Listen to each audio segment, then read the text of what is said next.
Solve हो गया। ये जो मैंने लिख दिया आप तो लिख लेंगे ना, ये वही डेफिनेशन है। WAV upon Q0 equal to 0 because VA equal to VB। ये देखो VA इक्वल टू VB तो delta V equal to 0, so 0 into Q equal to 0, so work done equal to 0 आ जाएगा। केवल समझाने की बात ये है। The electric field is always, खूब सिखाया, इलेक्ट्रिक फील्ड परपेंडिकुलर होता है ना। और आज जो एक चीज और बता दूं, उस दिन कल मैंने बताया था सबसे पहले डेफिनेशन में dW, अगर पोटेंशियल की बात करी जाए dW इज इक्वल्स टू होता है F डॉट dl, याद आया?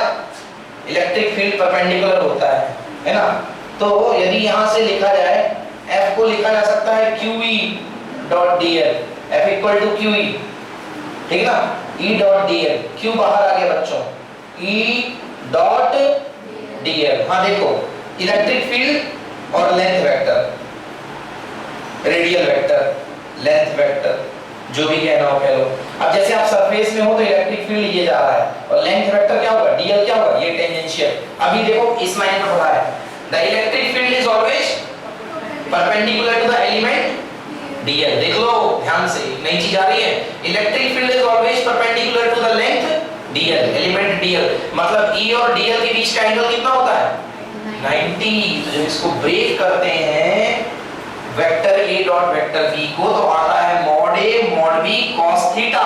तो cos की जगह कितना आएगा, थीटा की जगह 90, cos 90 equal to 0, cos 90 equal to 0। देखो ना बेटा, अभी बताया ना E के बीच में और dl के बीच में कितना एंगल होता है, 90 डिग्री। तो जब इसको ब्रेक करोगे, फिर से सुन लो, work equal to force into displacement, plus force को लिख दिया Q इनटू E, यस और no, Q into E into displacement, okay, Q बाहर आ गया, E dot dl। और अभी आपने पढ़ा, पहले भी पढ़ रखा है कि एलिमेंट इलेक्ट्रिक फील्ड और लेंथ वेक्टर के बीच में कितना एंगल होता है, 90। तो ये हो जाएगा integration mod E mod dl cos theta, theta की जगह कितनी डिग्री, cos 90 की वैल्यू कितनी होती है, सब स्वाहा हो गया, 0 हो गया।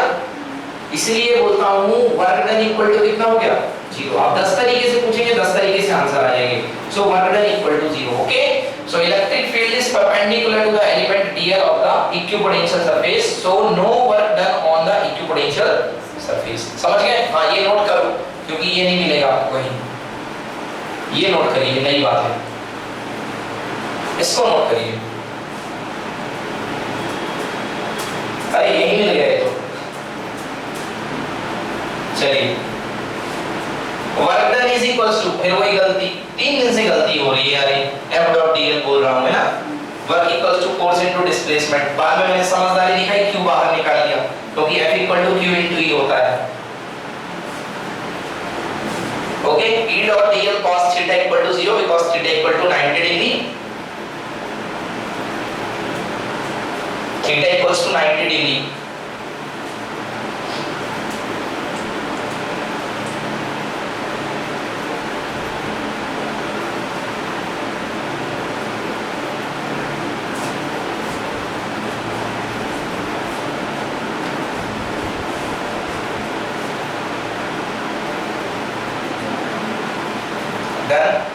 Any problem? ये नोट कर लीजिए, okay. dw is equals to F dot dl का इंटीग्रेशन, dw एक्चुअली w होगा यहाँ पे क्योंकि इंटीग्रेशन यहाँ भी किया है, बेटा लिख लो, w is equals to dw का integration, okay. dw equals to F dot dl होता है, इंटीग्रेशन यहाँ लगेगा तो यहाँ भी लगेगा।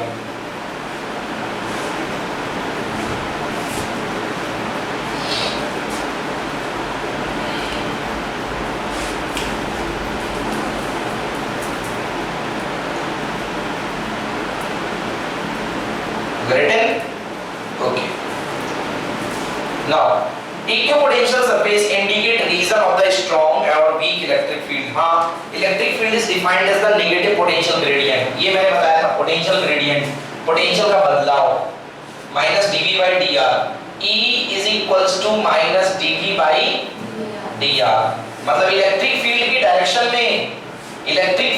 डायरेक्शन में वोल्टेज में कमी आती है, इलेक्ट्रिक फील्ड की डायरेक्शन में वोल्टेज में कमी आती है, यस और नो। जैसे पानी बहता है ना तो ऊपर का लेवल वोल्टेज का हाई रहता है, नीचे का कम रहता है, तभी तो पानी ऊपर से नीचे क्या आता है, तो वोल्टेज में कमी आएगी। तो कह रहा है equipotential surface indicate the region of strong and weak electric field. जो इक्विपोटेंशियल सरफेस होता है वो बताता है कि स्ट्रॉन्ग इलेक्ट्रिक फील्ड और वीक इलेक्ट्रिक फील्ड के रीजन कौन-कौन से हैं।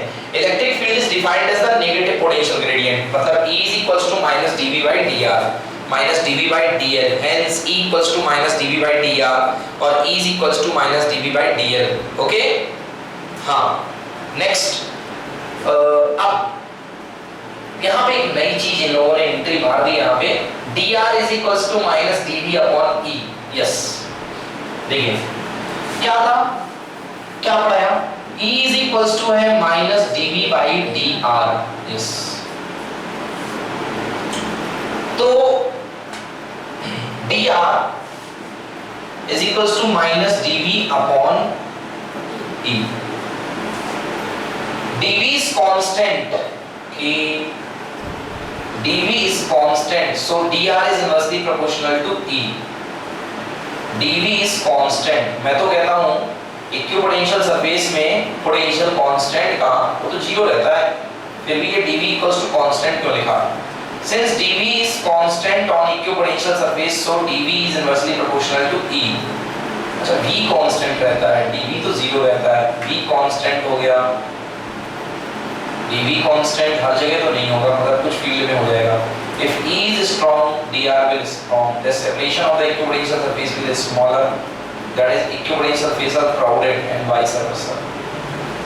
If dr is small, that is separation equipotential surfaces will be smaller। अच्छा, ये दो सरफेसेस के बीच का दे दिया गया है, ठीक, ये ऐसा बोल दिया गया है कि इन दो सरफेसेस के बीच का, यहाँ की बात दे दी गई है। अब इसको आप ऐसे समझिए, ये देखिए, अगर जितनी लाइंस ऑफ फोर्सेस ज्यादा रहती रही हैं तो वहां पे हम क्या बोलते रहे हैं, स्ट्रॉन्ग फील्ड। ये सुनो, स्ट्रॉन्ग फील्ड होगा ना अगर लाइंस ऑफ फोर्सेस ज्यादा हैं, ये अगर लाइंस ऑफ फोर्सेस ज्यादा है, ये लाइंस ऑफ फोर्सेस अगर ज्यादा है तो फील्ड स्ट्रॉन्ग होगा, अगर लाइंस ऑफ फोर्सेस कम है तो फील्ड वीक होगा। अब देखिए, अगर मुझे E को स्ट्रॉन्ग करना है तो dr को क्या करना पड़ेगा, कम, dr को क्या करना पड़ेगा, डिक्रीज करना पड़ेगा, कम करना पड़ेगा। मतलब ये जो इक्विपोटेंशियल सरफेसेस के गैप हैं, ये जितने कम होते जाएंगे फील्ड उतना स्ट्रॉन्ग होता जाएगा, और ये गैप अगर जितने ज्यादा होते जाएंगे फील्ड उतना वीक होता जाएगा। आई बात समझ में? ठीक है ना?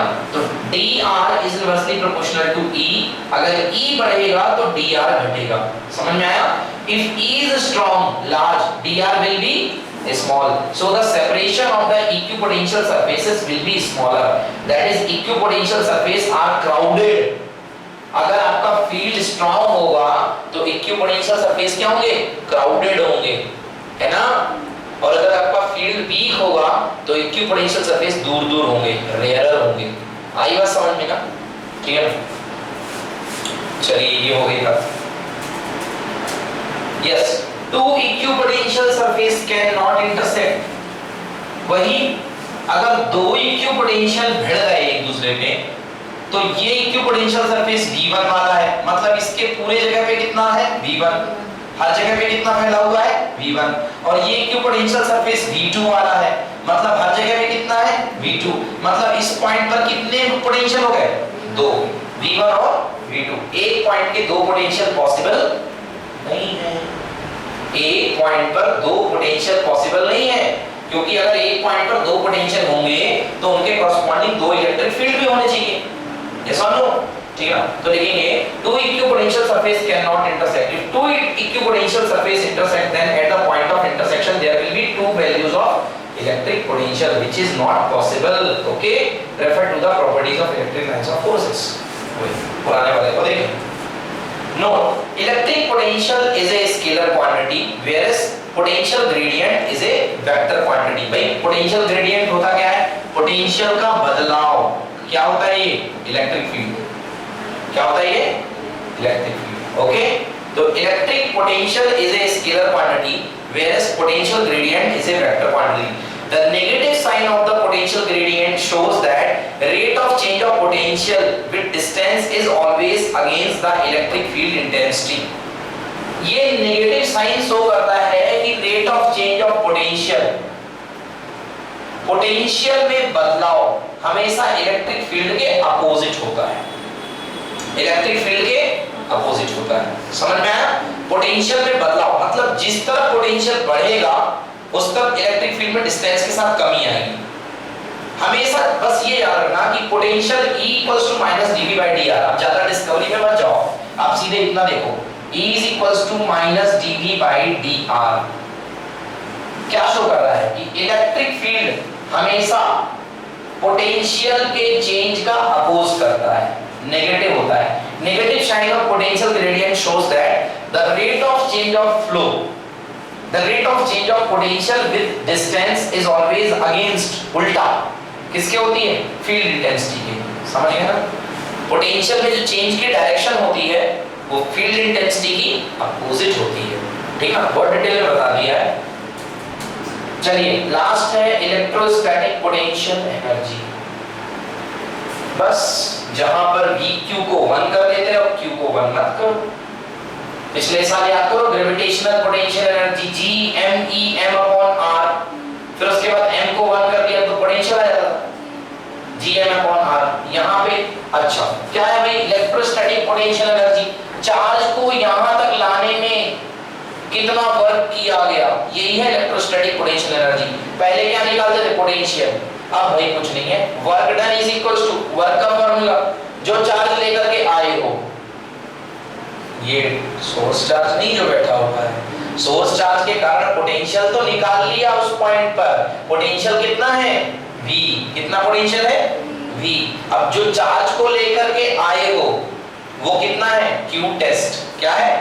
Q test. सब लोग जानते हो W is equals to Q into V होता है। W is equals to Q into V। So W is equals to Q test छोड़ दो, V की वैल्यू इस सोर्स चार्ज के कारण क्या पढ़ी? 1 by 4 pi epsilon naught into Q source मान लो, आप लोग को अच्छा लगेगा, अपॉन R। कंफ्यूज नहीं होगे ना? तो फॉर्मूला हो जाएगा 1 by 4 pi epsilon naught into Q source Q test upon R। आया है समझ में? कि पिछले साल जैसा एनर्जी इक्वल्स टू G, इसकी जगह G कांस्टेंट की जगह M capital M small m upon R। यहाँ पे 1 upon 4 pi epsilon not into किसके प्रभाव में लाया गया? Q सोर्स के प्रभाव में। किसको लाया गया? Q टेस्ट को लाया गया upon R। 1 by 4 pi epsilon not Q into QS into QT upon R। देखिए शुरुआत करते हैं।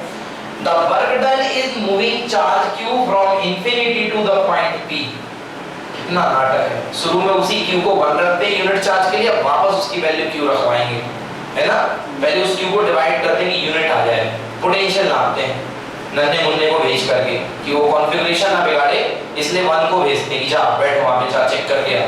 अब देखो the work done in moving a charge Q from infinity to point P point in the field is the electric force against the electric force is called electrostatic potential energy। उस point पर energy. चलिए देखिए ये तो समझ में आ गया बच्चों को। फॉर्मूला भी लिख लीजिए, इसका फॉर्मूला नहीं दिया है वर्क डन का, बच्चों U से भी बोलेंगे इसको, वर्क कहो U कहो 1 by 4 pi epsilon naught into Q1 Q2 upon R। Q1 पहले से प्रेजेंट है, Q2 को लेकर के आए हैं। Q1 Q2 upon R। 3 charge तो दे दो, ये तीसरा है क्या? चलो नहीं है कोई बात नहीं। देखिए थोड़ा सा आपको परेशान करने की इन लोगों ने तैयारी कर ली है। इन लोग का मतलब हम ही हैं, ये बहुत पहले हमने बनाई थी इसलिए हम इन लोगों को देते सम्मान लगता है उसको।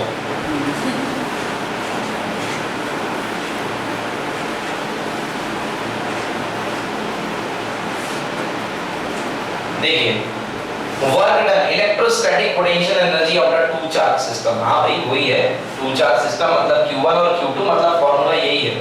थोड़ा सा बदलाव करेंगे, इनके बीच की दूरी थोड़ी सी नाटकबाजी 1 by 4 pi epsilon epsilon not into Q1 Q2। बेवजह परेशान करने के तरीके ढूंढे जाते हैं। R2 माइनस R1 का वेक्टर। भाई अगर इस वेक्टर लिखोगे इसको तो क्या लिखोगे? R2 minus R1। अब डिस्टेंस निकालनी तो क्या लोगे इसका? मॉड। और हमारे काम की तो डिस्टेंस है, क्योंकि यहाँ पे क्या आती है? डिस्टेंस। यस और नो? दोनों के बीच की दूरी। हाँ, हमें तो समझ में आ गया था सर आप क्या बता रहे थे। जब आप पहले यहाँ पे सोर्स चार्ज ले रहे थे और यहाँ पे चार्ज ले रहे थे कोई टेस्ट चार्ज, तो इसके बीच की दूरी डायरेक्टली R थी।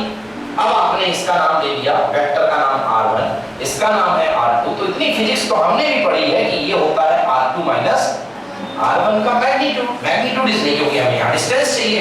आगे समझ में? तो यहाँ पे लगा दिया R2 माइनस R1 का मैग्नीट्यूड। ये बन गया हमारे पास potential energy. U is equals to 1 by 4 pi epsilon naught Q1 Q2 upon R2 minus R1। ये कहाँ पे काम में आएगा? अगर आपको मान लीजिए यहाँ के पोजीशन वेक्टर दे दिए गए, इसके और इसके 3 4 5 6 1 2, तो 3i cap plus 4j cap plus 5k cap, फिर तो वही सहारा रहेगा। अगर डायरेक्टली डिस्टेंस दे दी गई 5 यूनिट, फिर तो बल्ले बल्ले सीधे वैल्यू पुट करेंगे और आंसर आएगा। मगर यदि वैल्यू नहीं दी गई, वैल्यू यदि हमको वेक्टर की फॉर्म में दी गई, तब तो सब्ट्रैक्ट करना पड़ेगा ना, क्योंकि ए बी बराबर vector B minus vector A. A B vector बराबर वेक्टर बी माइनस वेक्टर ए।